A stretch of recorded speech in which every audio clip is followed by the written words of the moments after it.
بسم الله الرحمن الرحيم. اللهم صل على سيدنا ومولانا محمد صاحب التاج والمعراج والبراق والعلم، دافع البلاء والوباء والقحط والبرد والألم، اسمه مكتوب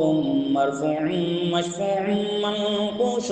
في اللوح والقلم، سيد العرب والعجم، جسمه مقدس معطر مطهر منور في البيت والحرم، شمس الضحى بدر الدجى صدر العلا نور الهدى كهف الورى مصباح الظلم، جميل الشيم شفيع الأمم صاحب الجود والكرم، والله عاصمه وجبريل خادمه والبراق مركبه والمعراج سفره وسدرة المنتهى مقامه وقاب قوسين مطلوبه والمطلوب مقصوده والمقصود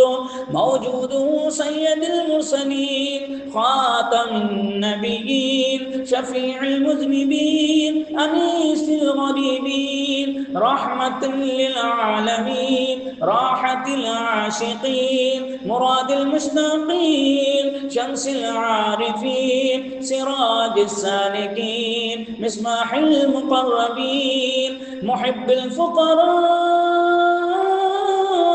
والغرباء والمساكين سيد الثقلين نبي الحرمين إمام القبلتين وسيلتنا في الدارين صاحب قاب قوسين محبوب رب المشرقين ورب المغربين جد الحسن والحسين جد الحسن والحسين جد الحسن والحسين مولانا ومولى الثقلين أبي القاسم محمد بن عبد الله نور من نور الله يا أيها المشتاقون بنور جمالي بنور جمالي